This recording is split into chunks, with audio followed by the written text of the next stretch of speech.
Cerita mempersembahkan Sabda Pandita Ratu.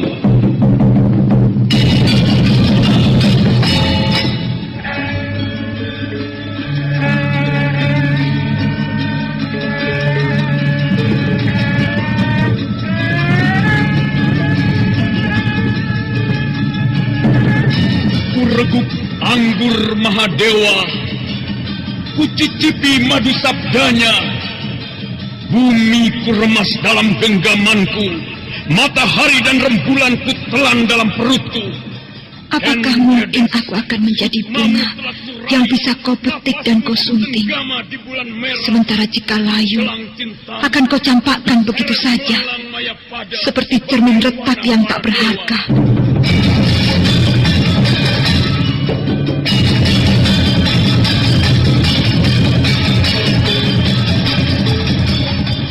Sabda Pandita Ratu, sebuah kisah penuh dilema, tragedi cinta anak manusia, perebutan tahta, mabuk harta dan duniawi, serta silaunya kehormatan, di mana keangkara murkaan merajalela karena dendam yang membara. Kisah ini berlatar belakang berdirinya Singasari. Kang Arok, dialah pemuda yang merebut pahit getirnya kehidupan. Namun sebenarnya, dialah yang harus melaksanakan sabda-sabdanya. Perjalanan sengsaranya adalah awal untuk meraih keberhasilan, untuk menuju kejayaannya di saat Singasari berdiri. Kau telah menjadi milik orang lain. Tak selayaknya jika kita masih menggantungkan angan-angan untuk kita berdua. Hati Kakang telah berubah. Tidak, Kandedes. Sama sekali tidak berubah. Akan tetapi aku tidak boleh hanyut menuruti keinginan.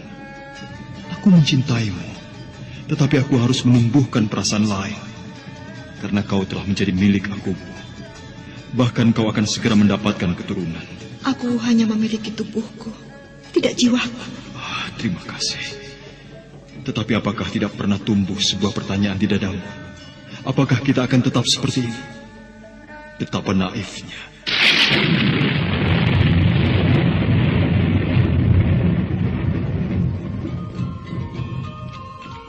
Sabda Pandita Ratu, naskah ditulis oleh Pondra Swasti Langit, diolah oleh Agus Nur Ismail, didukung oleh artis-artis terkemuka, Ferry Fadli, Eli Ermawati, M. Abud, Ivana Rose, dan lain-lain. Teknik dan montase, Ibing Arifin, dengan sutradara Dian Pertiwi. Sabda Pandita Ratu kali ini mengetengahkan episode ke-9 dengan judul Panas Bara Perapian. Dengan para pemain, Nanang sebagai Senopati Diposari, Haris Sudiro sebagai Senopati Pragolapati, Rusli sebagai Aku Tunggul Amatung, Eli Ermawati sebagai Kandedes, dan Asdi Suhastra, pengantar cerita. Kuda-kuda yang mengepung membentuk lingkaran, dan pedang serta tombak bagaikan jati ngarang, siap membantai jika perampok yang mencoba-coba menjadi pahlawan itu bermaksud melarikan diri. Dan nampaknya memang tidak ada kemungkinan lolos bagi perampok yang mencoba-coba menjadi pahlawan itu. Siapa kau? Namaku Bogasam. Kau telah terkepung di sana. Kau tidak mungkin lolos. Lihatlah di sekitarmu. Kau melihat kenyataan bahwa kau tidak mungkin meloloskan diri.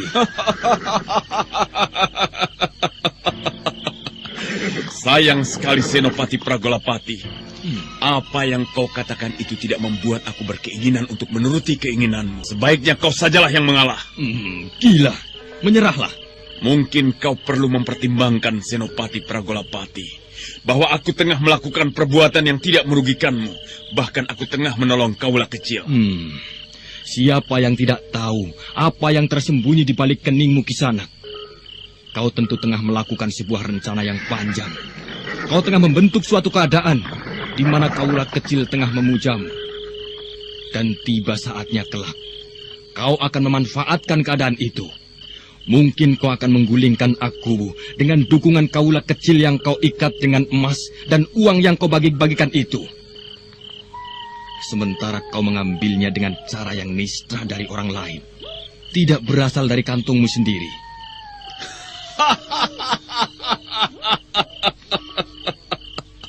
Bukan main. Kau cerdas sekali, Pragolapati. Dan wawasanmu menjangkau jauh ke depan, seolah menjangkau jembarnya langit dengan bintang-bintang yang gemerlapan. Tetapi, terserah apapun penilaianmu, aku mempunyai penilaian sendiri. Bagiku, orang-orang macam Kilosari, orangnya yang gendut menggambarkan jiwanya yang serakah, hitam membayangkan mata duitan, doyan perempuan. Orang macam itu bagiku tidak mendapat tempat untuk hidup di dunia ini. Kemudian, Kiai Handoyo Semeru, apa bedanya dengan Kilosari? Orang-orang yang tega memeras orang lain, memakan sesamanya. Apalagi Kiai Tumper yang kaya raya, karena membungakan uangnya itu. Sadarkah kau, Ki Pragolapati, bahwa kau tengah membela orang-orang macam mereka? Persetan denganmu. Sekali lagi, menyerahlah Kisanak. Tidak, aku tidak mau menyerah. Nampaknya kau butuh dipaksa. Baiklah, jangan salahkan aku jika kau harus terluka arang keranjang. Atau mungkin tombak dan keris anak buahku terpaksa harus menggores tubuhmu, bahkan terbunuh. Aku tidak takut. Anak-anak, serang dia! Tangkap! Kalau ia melawan, bunuh!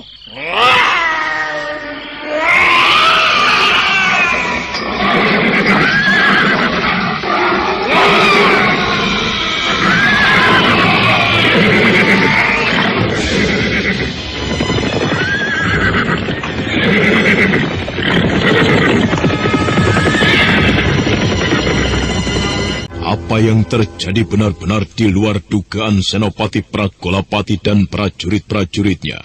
Auman yang bagaikan auman seekor singa itu benar-benar mengejutkan. Kuda-kuda para prajurit itu saling salang tunjang, tidak tenang, dan kemudian bahkan berlarian, termasuk kuda yang ditunggangi oleh Senopati Pragolapati. Dan ketika Senopati Pragolapati berhasil menguasai dirinya, dia melihat kuda putih itu telah berhasil menerobos kepungan dan kemudian berlari kencang.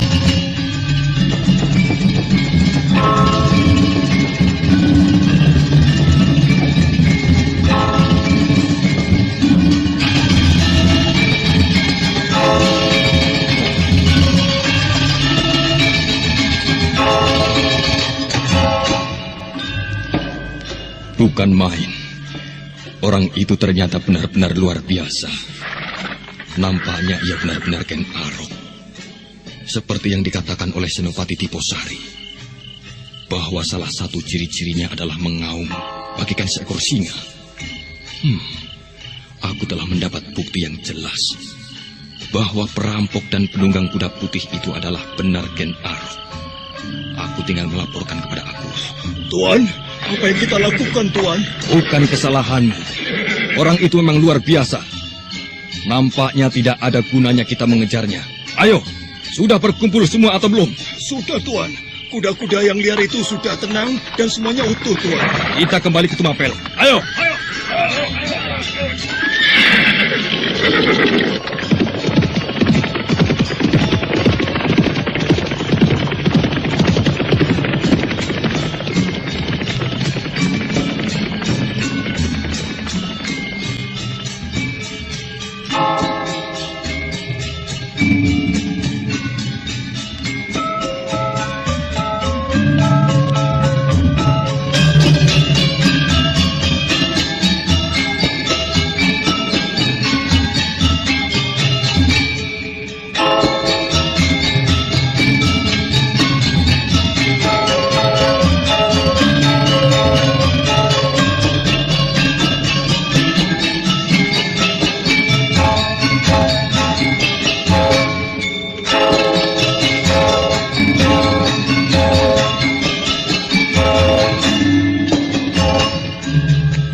Waktu pun kemudian bergeser. Tinggal beberapa jengkal lagi waktu akan menjelang pagi. Ken Arok yang telah melakukan hal-hal yang luar biasa itu telah berada kembali di halaman rumah Kebo Ijo. Ken Arok kemudian bersedekap. Apa yang dilakukannya hanya Ken Arok sendiri yang mengetahuinya. Tetapi kemudian tubuh Ken Arok yang lain yang semula tidur di atas amben telah terbangun. Senopati Diposari yang terkantuk-kantuk serentak tergerak perhatiannya.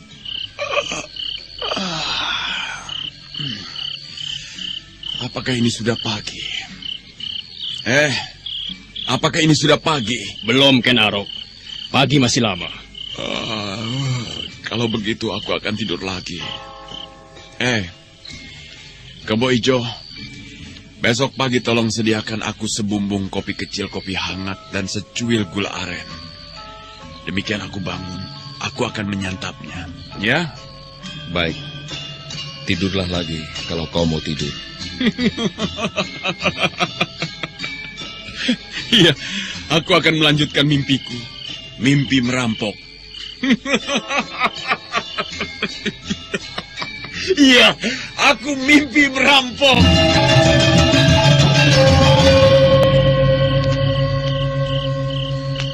Bagaimana, Kebo Ijo? Kita lanjutkan lagi permainan ini.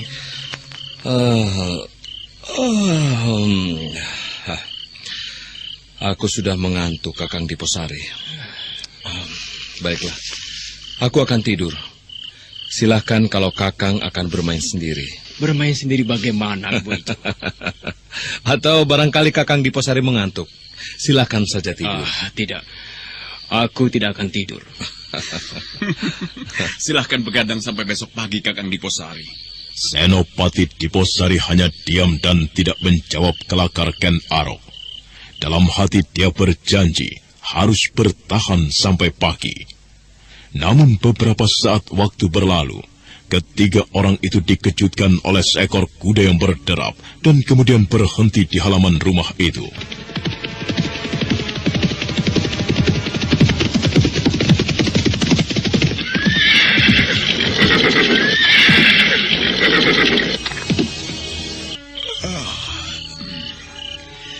Siapa malam-malam begini datang kemari, Kebo Ijo? Entahlah. Kebo Ijo, buka pintunya. Aku Senopati Pragolapati akan berbicara. Kebo Ijo segera bergegas membuka pintu rumahnya. Dan tanpa subasita lagi, Pragolapati bergegas masuk ke dalam rumah itu. Namun Senopati Pragolapati terkejut melihat Ken Arok tengah berbaring di atas pembaringan. Ada apa, Tuan Senopati? Aku ada keperluan dengan Diposari. Diposari, ayo ikut aku. Ada sesuatu yang akan aku bicarakan. Baik, Kakang. Apa kira-kira yang telah terjadi, Ken Arok? Peduli setan dengan apapun yang terjadi.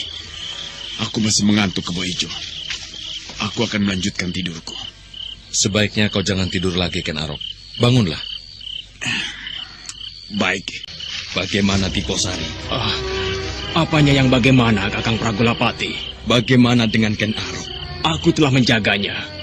Aku justru menantangnya untuk tidak pergi kemana-mana. Jadi, selama ini Ken Arok berada di rumah itu, ia tidak pergi kemana-mana? Tidak. Kau pasti salah, Diposari. Kau pasti keliru. Apa maksudmu? Aku telah bertemu dengan Ken Arok. Aku yakin ia Ken Arok. Meskipun ia menutupi wajahnya di balik secari kain, tetapi aku yakin orang itu adalah Ken Arok. Ia mengaum bagaikan seekor singa, seperti yang kau katakan. Ia mampu membuat kocar-kacir pasukan berkudaku hanya dengan aumannya. Nah, siapa orang itu kalau bukan Ken Arok? Tidak mungkin. Aku terus-menerus mengawasi Ken Arok yang tidur. Ia tidak mungkin pergi tanpa aku ketahui. Kakang Senopati, kau yang keliru. Tidak, aku tidak keliru. Saksinya adalah segenap prajuritku. Dan ketahuilah, Diposari, malam ini telah terjadi perampokan lagi. Dan yang menjadi korbannya adalah Ki Tumper. Aneh. Aneh sekali. Itu tidak mungkin. Ken Arok tidak lepas dari pengawasanku. Sampai sesaat setelah Kakang Pragolapati datang tadi, Ken Arok tidak lepas dari pengawasanku, Kakang. Ia tidur dan selalu aku awasi. Karena tidurnya tepat di depanku, di belakang kebo ijo yang memunggunginya. Kalau begitu katakanlah, apakah ada orang lain yang mempunyai kemampuan seperti yang dilakukan Ken Arok? Ia mengaum bagaikan singa dan menggetarkan, membuat kuda-kuda berlarian, dan para prajuritku kocar-kacir tidak karuan. Bagaimana Diposari? Senopati Diposari kemudian justru menjadi kebingungan. Senopati Diposari merasa yakin bahwa Ken Arok tidak mungkin lepas dari pengawasannya. Hingga kemudian, sampailah Senopati Diposari dan Pragolapati pada sebuah kesimpulan. Yang melakukan nampaknya orang lain, bukan Ken Arok. Ya, tampaknya orang lain, bukan Ken Arok. Kalau begitu siapa? Apakah ada orang lain yang mempunyai kemampuan seperti yang dilakukan oleh Ken Arok? Boleh jadi saudara seperguruannya. Ya, agaknya itulah yang masuk akal. Dengan demikian, bisa dipastikan orang itu masih mempunyai hubungan dengan Ken Arok. Satu-satunya sumber keterangan jelas masih tetap Ken Arok. Besok pagi, kita bersama-sama menghadap Akuwu. Baik. Setelah pertemuannya dengan Senopati Pragolapati, Diposari tidak kembali lagi ke rumah Kebo Ijo, tetapi langsung pulang ke barak kesatuannya. Matahari bersinar cerah membuat suasana pagi menjadi semakin segar. Kebo Ijo terkejut ketika seorang penjual barang pecah belah yang singgah di rumahnya bercerita tentang perampokan yang terjadi. Aneh. Benar-benar tidak masuk akal, Ken Arok. Ada apa? Mengapa kau bingung, Kebo Ijo? Semalam telah terjadi perampokan atas Kiai Tumper. Juga penunggang kuda putih, berjubah putih itu muncul. Lalu siapa yang melakukannya? Yang melakukan aku. Mimpi adalah dunia tersendiri. Serasa dia berada di luar dunia kita yang mempunyai jangkauan ruang yang tidak kalah luasnya.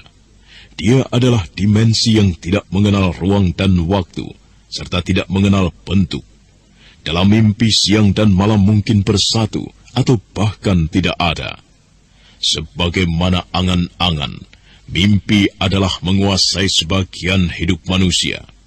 Dalam tidur resahnya, atau dalam lamunan-lamunannya, mimpi adalah sang penipu, karena dia jadikan mimpi sebagai buah kenyataan. Dan sebagian dari sikap, tak jarang orang menganggap di luar dirinya, dunia penuh dengan mara bahaya. Dan di antara orang-orang yang tenggelam dalam mimpi, lamunan sampai gila, orang yang terpilih adalah orang yang mampu mengenyahkannya. Jadi, kaukah yang melakukan perampokan-perampokan itu, Ken Arok? Iya, apakah kau tidak percaya? Iya. Kau betul, Ken Arok. Aku percaya kau pasti berada di belakang peristiwa itu. Tetapi aku tidak percaya bahwa di samping aku masih ada orang lain yang kau libatkan. Kau salah. Maksudmu? Aku tidak melibatkan orang lain. Perampokan yang terjadi masih melibatkan hanya kita berdua. Bagaimana mungkin? Semalam, aku sendiri yang melakukan perampokan di rumah Kiai Tumper. Dan kemudian dengan kuda putih, pemeran sang boga sampir itu muncul menjadi pahlawan. Menolong kaulah alit yang membutuhkan pertolongan. Aku masih tidak mengerti maksudmu, Ken Arok. Kau pikir Senopati Diposari itu akan mampu mengawasiku? Kebo Ijo memandang wajah Ken Arok, yang dipandang hanya tersenyum-senyum. Kebo Ijo nampak menjadi semakin kebingungan, dan Ken Arok melangkah ke biliknya. Kebo Ijo segera menyusulnya. Kau tidak percaya kalau aku semalam benar-benar telah pergi meninggalkan tempat ini untuk merampoknya dan kemudian membagi-bagikannya kepada orang-orang yang membutuhkan. Lihat ini. Ini sebagian yang tersisa yang masih belum sempat aku bagikan. Kau tidak percaya? Lihat ini. Mengapa kau memandangku seperti itu? Aneh. Di mana letaknya? Bagaimana kau dapat melakukan itu, Ken Arok? Dari petang hingga pagi kau tidak pergi meninggalkan tempat ini. Kau tidak mempunyai kemungkinan lolos dari pengawasan Kakang Senopati Diposari. Bahkan aku pun melihatmu terus. Tapi bagaimana mungkin itu bisa terjadi? Bukankah aku tidur? Kau tidur? Nah, lalu? Di saat aku tidur itulah aku melakukannya. Yang kau lihat adalah aku yang tidur. Tetapi benarkah aku tertidur? Di sini Ken Arok tidur. Tetapi di saat yang sama, di luar Ken Arok yang lain berkeliaran. Kebo Ijo terlihat masih juga kebingungan. Beberapa saat lamanya dia berusaha mencerna apa yang dikatakan oleh Ken Arok itu. Namun beberapa saat, Kebo Ijo mampu membayangkan apa yang telah terjadi, apa yang telah dilakukan oleh Ken Arok, bagaimana sepak terjangnya. Ya, Kebo Ijo mulai membayangkan hal itu. Meskipun Kebo Ijo bingung setengah mati, bagaimana Ken Arok mampu melakukannya. Ken Arok memang luar biasa. Berbagai ilmu yang aneh-aneh nampaknya bersarang di tubuhnya. Dan semalam, apa yang dilakukannya adalah salah satu pertunjukan dari sebagian ilmunya yang luar biasa itu. Bapak Brahmana Logawe. Benar, anak Mas Senopati Diposari. Aku yang menghadap. Wah, sungguh merupakan sebuah kehormatan yang luar biasa. Di pagi hari ini, aku menerima kehadiran Bapak Logawe. Monggo Bapak Logawe, silakan masuk. Bapak Brahmana Logawe, ada keperluan apakah sepagi ini Bapak datang ke tempat saya? Ataukah hanya sekedar singgah saja, Bapak? Tidak, anak Mas Senopati Diposari. Aku memang sengaja datang kemari untuk bertemu dengan anak Mas. Untuk persoalan apakah, Bapak Brahmana? Ken Arok. Ken Arok? Ya. Bapak Brahmana, bagaimana dengan Ken Arok? Anak Mas, setelah di malam itu, aku mengantar Ken Arok menghadap aku. Aku telah berpisah dengan Ken Arok. Dan sampai sekarang aku belum bertemu dengannya. Aku menghadap anak Mas. Mungkin anak Mas Senopati Diposari bisa memberitahu kepadaku di mana Ken Arok sekarang berada. Bapak Brahmana nampak mencemaskan sekali terhadap Ken Arok. Bukan Ken Arok yang aku cemaskan, anak Mas. Akan tetapi apa yang diperbuatnya itulah yang aku cemaskan. Baiklah, Bapak Brahmana. Aku memang mengetahui di mana Ken Arok pada saat ini berada. Tetapi sebelumnya, bolehkah aku mengetahui apakah yang Bapak maksud dengan apa yang diperbuatnya itulah yang Bapak cemaskan? Bukankah anak Mas sebenarnya juga telah mengetahuinya? Aku hanya menduga, Bapak. Yang ada di dalam pikiranku hanya sebuah dugaan. Akan tetapi, aku belum yakin. Mungkin aku bisa menjadi yakin bila Bapak Brahmana juga mempunyai perkiraan atau dugaan yang sama denganku. Dugaan apakah yang sekarang tengah menggoda hati anak Mas Senopati Diposari? Ken Arok berada di belakang perampokan yang terjadi selama 3 malam berturut-turut ini, Bapak. Itulah dugaanku. Dan kandas pada sebuah dugaan. Karena sebelumnya didapatkan bukti-bukti yang tegas dan jelas. Tepat sekali, anak Mas. Jadi, hatiku yang tua ini menjadi gelisah jika Ken Arok yang melakukan perbuatan yang tidak baik itu. Meskipun di mata orang yang merasa diuntungkan, apa yang dilakukan oleh Ken Arok adalah perbuatan yang baik. Apakah Bapak Brahmana juga sama seperti aku? Bahwa yang Bapak rasakan masih berupa keraguan? Atau mungkin malah Bapak benar-benar merasa yakin bahwa Ken Arok memang yang tegas-tegas berada di balik peristiwa itu? Sulit menjawabnya, anak Mas. Akan tetapi mungkin jawaban itu bisa aku dapatkan setelah aku bertemu dengan Ken Arok. Baiklah, Bapak. Ken Arok memang masih berkeliaran di kota Tumapel. Ia sekarang berada di rumah Kebo Ijo, seorang sahabatku yang juga sahabatnya. Senopati Diposari segera menjelaskan di mana letak rumah Kebo Ijo. Tidak ketinggalan, Diposari juga menceritakan keadaan aneh yang terjadi tentang Ken Arok yang jelas-jelas berada di dalam pengawasannya. Namun ternyata perampokan masih juga terjadi dan dilakukan oleh orang yang mempunyai ciri-ciri seperti yang dimiliki oleh Ken Arok. Brahmana Loh gawe mendengarkan penjelasan itu dengan seksama dan kemudian segera minta diri. Sedang Senopati Diposari seperti janji kesepakatannya dengan Senopati Pragolapati. Di pagi itu pula dia segera berpacu meninggalkan para Kasenopaten menuju istana Tumapel. Tetapi belum terlampau jauh Diposari berkuda, dia segera menarik kendali kudanya.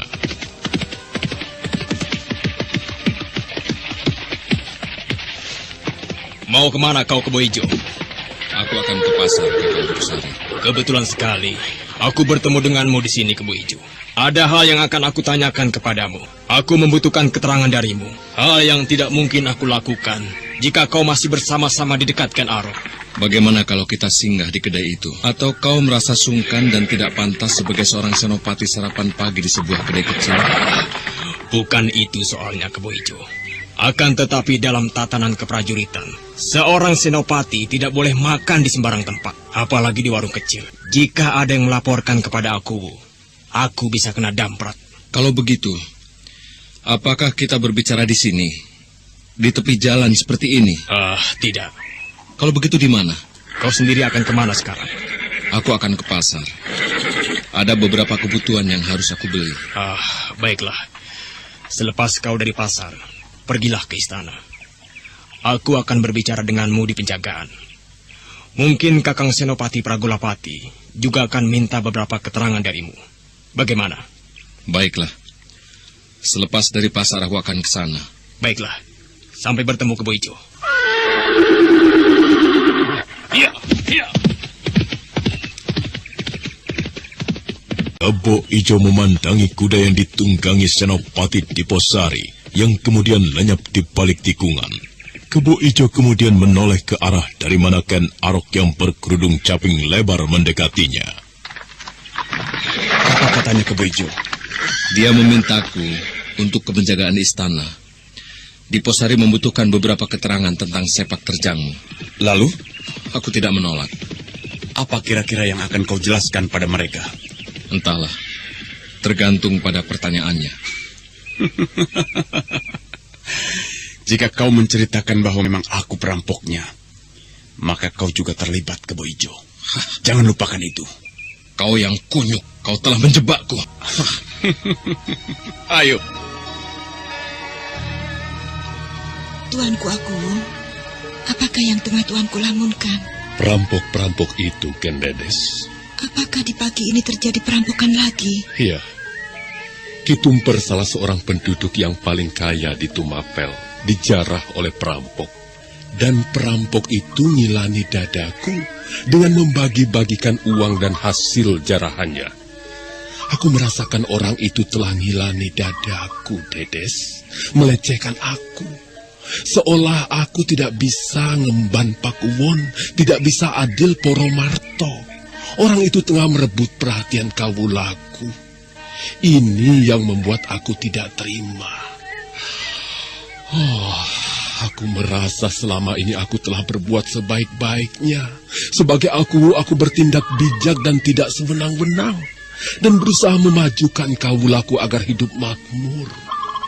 Dan orang itu telah merusaknya dengan menumbuhkan sebuah anggapan baru. Lalu apakah aku harus merampok dan membagi-bagikan hasil rampokan itu kepada kawulaku? Tuanku tentu tidak perlu melakukan hal itu. Apa maunya Ken Arok sebenarnya? Ia nampaknya tidak bisa menerima bahwa kau telah menjadi permaisuriku, Ken Dedes. Apakah aku menyalahkan hamba? Tidak. Tidak, Ken Dedes. Aku tidak menyalahkan kau. Aku mencintaimu, Ken Dedes. Dan aku tidak melihatmu bersalah. Ken Aroklah yang bersalah. Tetapi itu jika benar Ken Arok yang melakukannya. Beberapa saat kemudian, seorang prajurit yang merangkap sebagai petugas pelayan dalam datang menghadap dan menghaturkan sembah. Prajurit itu segera melaporkan bahwa pimpinan pengawal Istana Tumapel dan Senopati Pragolapati mengajukan permohonan menghadap. Aku yang didampingi langsung oleh permaisuri menerima permintaan itu. Nah, apa yang akan dibicarakan oleh aku bersama dua orang senopatinya itu, dan bagaimana ulah Ken Arok berikutnya dalam mengguncang Tumapel. Saudara pendengar, untuk mengetahui jawabannya, silahkan mengikuti kelanjutan kisah ini dalam seri berikutnya. Sampai jumpa.